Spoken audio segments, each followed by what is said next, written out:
Margaret froze on the staircase, clutching the folded lace tablecloths to her chest. From the kitchen below, she heard her daughter's whisper, sharp as a knife. "I can't wait for the old woman to die." Her knees buckled. For a moment she thought she'd misheard. Then came David's laugh, a laugh that once charmed her but now sounded hollow and cruel. "Only after she pays off the condo mortgage.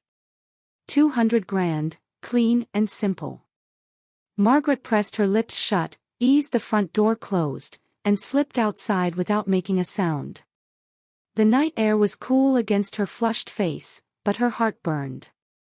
Their anniversary dinner was in 2 days, and she already knew exactly what she would say when she raised her glass. For years, she had thought of herself as a devoted mother and generous mother-in-law.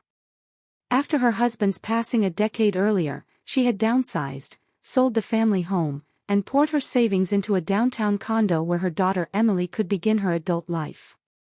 She told herself she was doing it out of love. Emily had been her reason to keep breathing after grief nearly crushed her. And when Emily married David, Margaret had been convinced her daughter had found stability, charm, and security. David played the role perfectly. He flattered Margaret, told her she was an inspiration, treated her with the reverence of a son who had lost his parents young.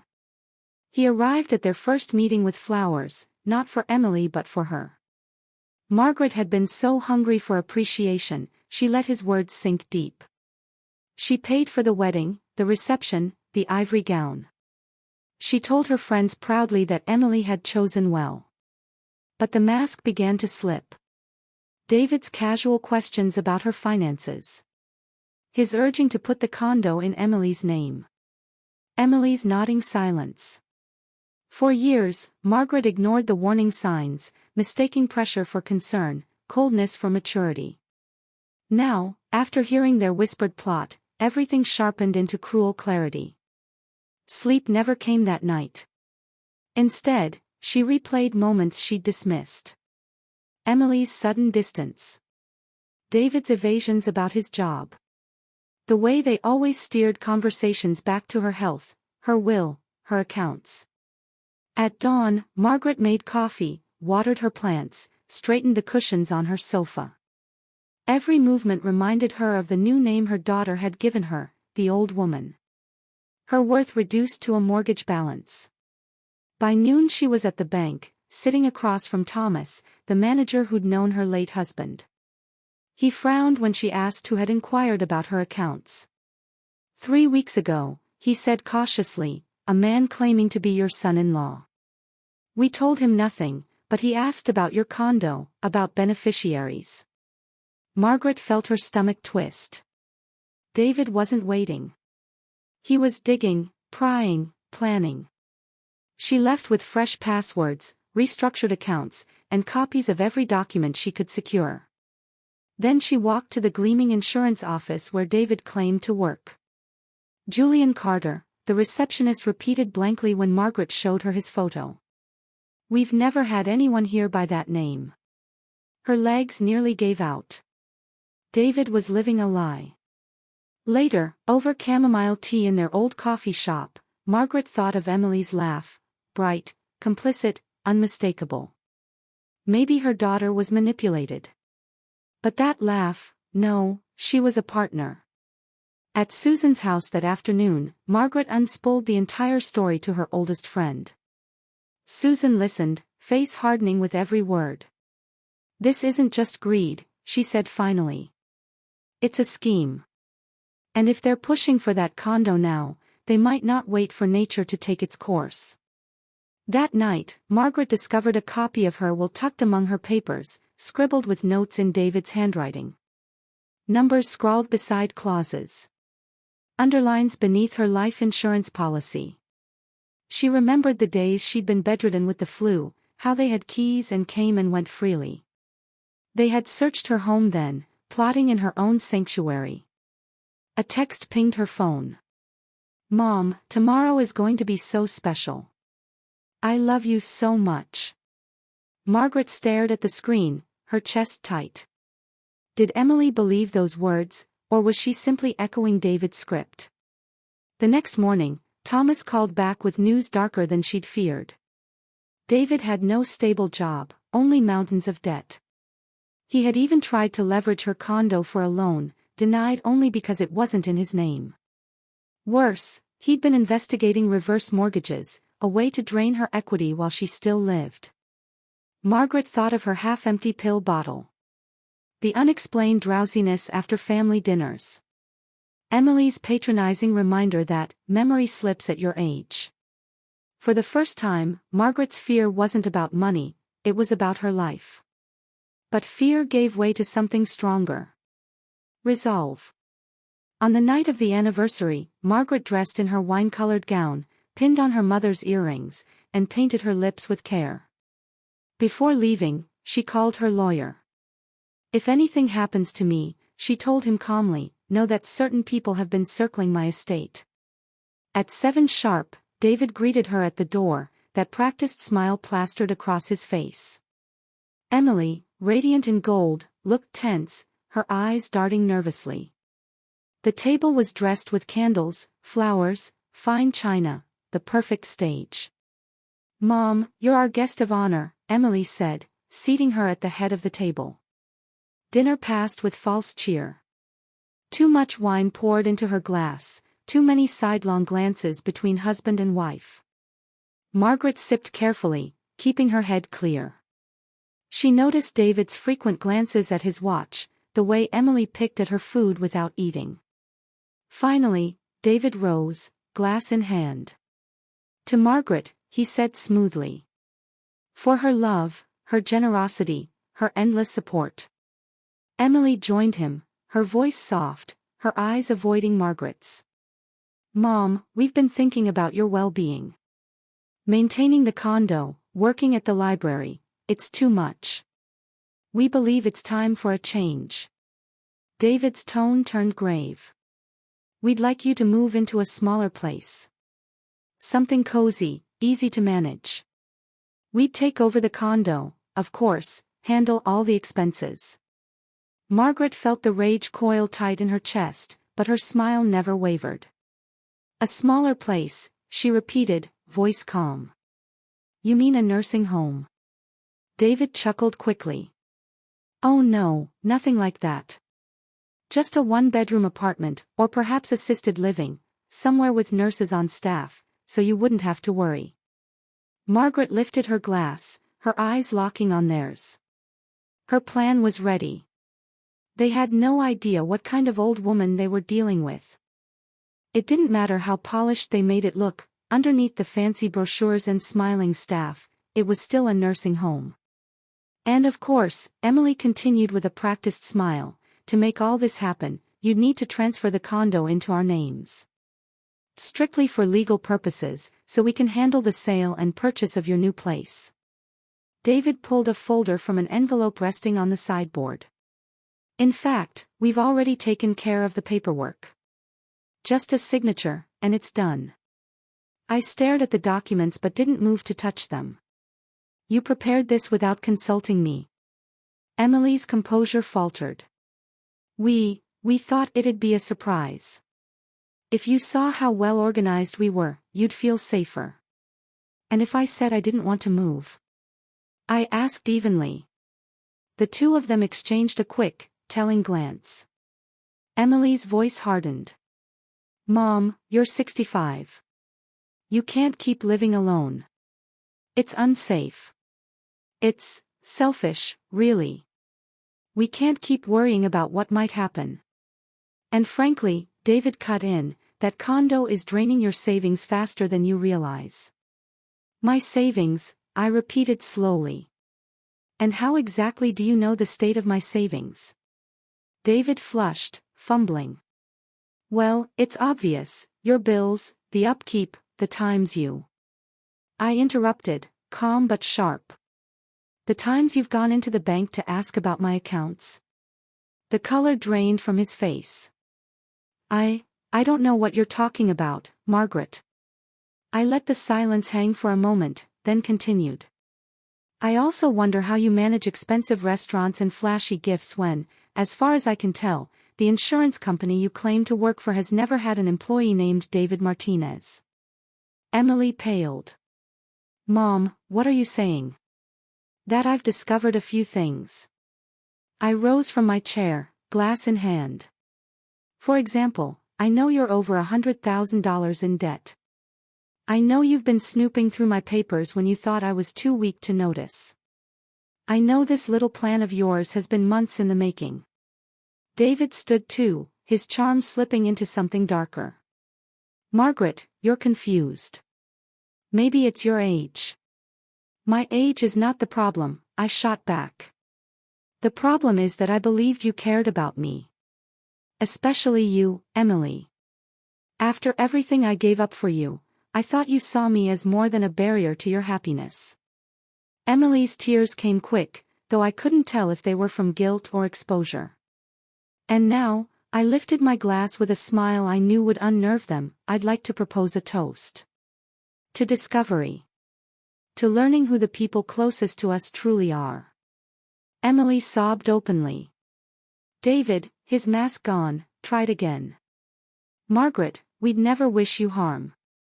Except I heard you both 3 days ago, I said coldly. I heard you say you couldn't wait for the old woman to die.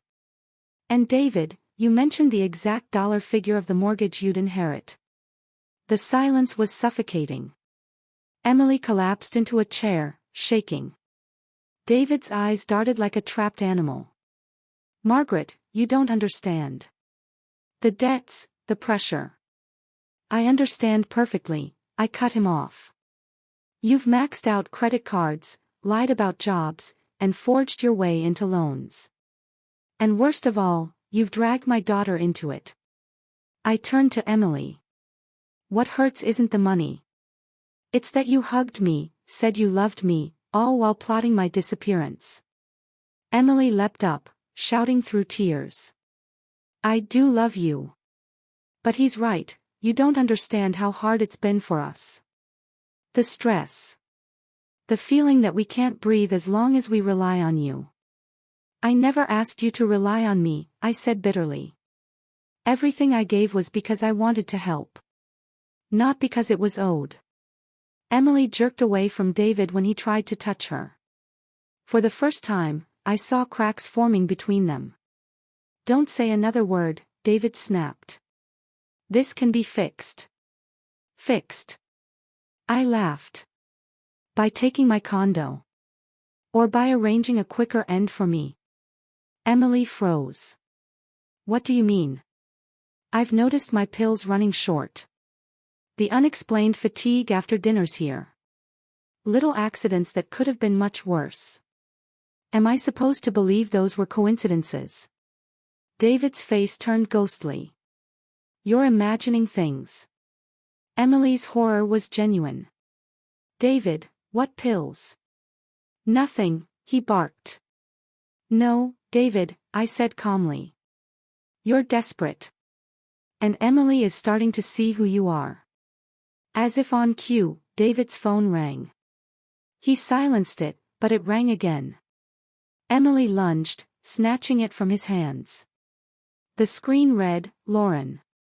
Wife. Her voice cracked. Lauren. Wife. The call went live before David could stop it. Julian Martinez, you better come home right now. The kids are asking for their father, and I've had enough of your lies. The words hung like smoke in the room. Emily's scream was raw. Kids. David stammered, technically my marriage to Lauren doesn't count. Technically. Emily shrieked. You're a bigamist. Before he could smooth talk his way out, the doorbell pounded. Emily pushed past him to open it.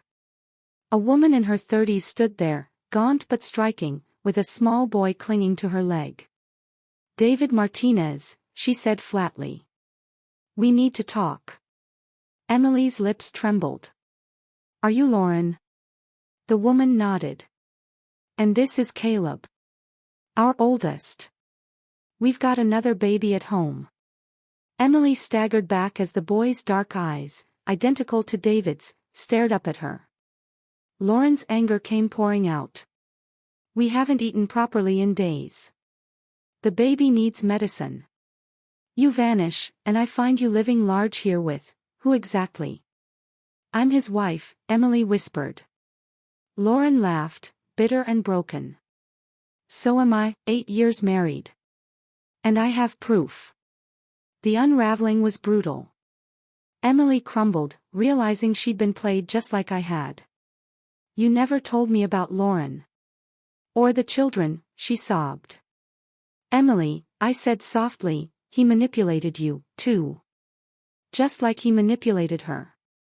Just like he tried to manipulate me. Lauren clutched Caleb, her voice low and furious. David, you left us starving while you built another family. The boy piped up innocently. Daddy said he's gonna buy me a bike. Lauren kissed his head. Your daddy says a lot of things.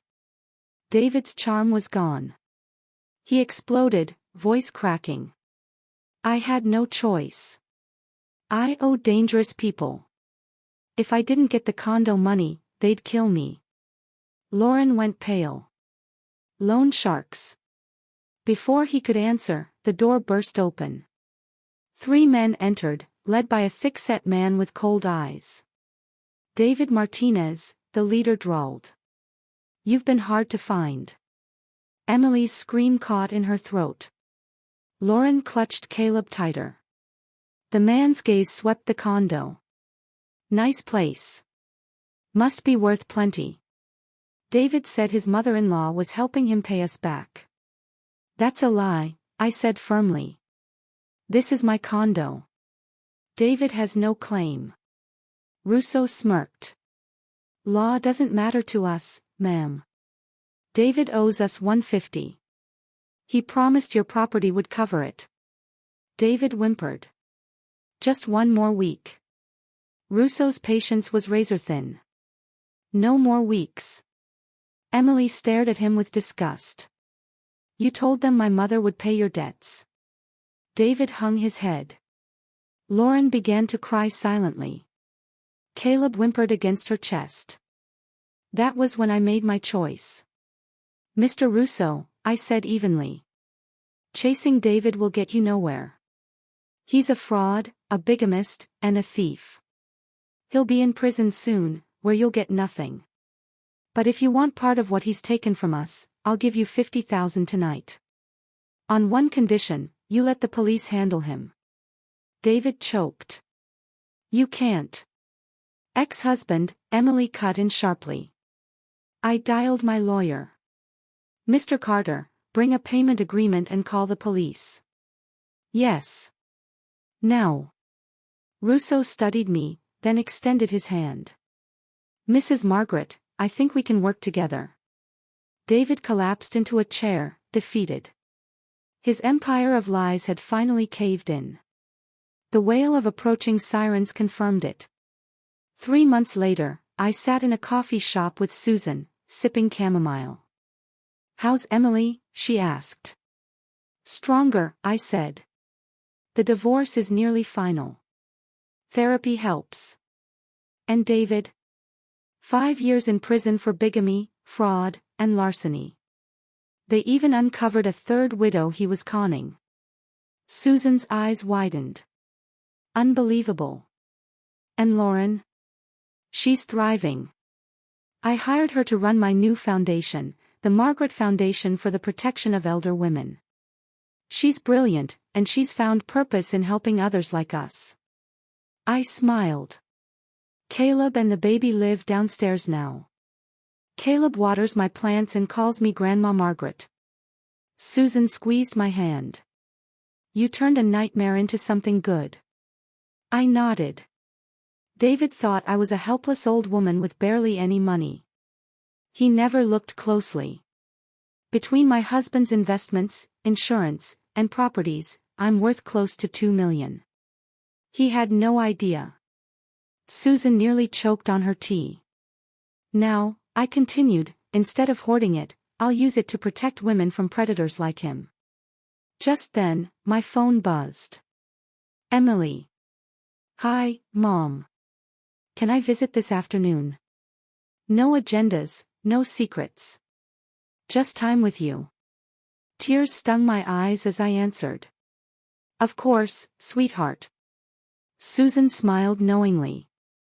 It'll take time. But you too will heal. Yes, I whispered. I believe we will. That kind of wound doesn't close overnight, Susan said gently as we left the coffee shop. But you love her. I do, I admitted. I will always love her. But I've also learned to love myself enough not to let anyone, family or not, treat me with disrespect again. We walked slowly toward my building, the late afternoon sun spilling golden light across the sidewalks. For the first time in a long while, the neighborhood seemed brighter, as if some heaviness had finally lifted. You know what I'm most proud of in all this? I asked as we reached my door. Susan tilted her head. Exposing David. Protecting your money. Starting the foundation. I smiled faintly. No. It's realizing that even at 65, I can start over. I can still choose courage. I can still fight for what matters. That afternoon, Emily came by. My apartment looked different now, lighter, freer. The photos of David were gone, replaced with snapshots of new memories, Lauren with her children, me at the ribbon cutting of the foundation, Susan and I grinning during our last trip. Emily's eyes lingered on the walls before she sat beside me in the renovated living room. Her voice was soft, uncertain. Mom, I know I can't undo what I said, what I believed. I know I hurt you deeply. Yes, I replied honestly. You did. She swallowed hard. David, he was persuasive. He made me think you were selfish for not giving us more, that you wanted to control us emotionally. He twisted everything until I believed him. Good manipulators are always convincing, I said. But Emily, you need to hear this clearly. I will never again allow anyone to diminish me. Not even you. Her eyes filled. I understand. And I accept that. Do you think we can ever rebuild what we had? I studied her carefully. She looked older now, more worn, as if the lies she'd carried had aged her. But there was honesty in her eyes, and humility I hadn't seen before. I don't think we can rebuild what we had, I said at last. But we can build something new. Different. Stronger. Based on truth this time, not pretense. Her shoulders shook as she leaned toward me. I let her take my hand, not promising too much, not taking back the boundaries I'd drawn, but leaving the door cracked open.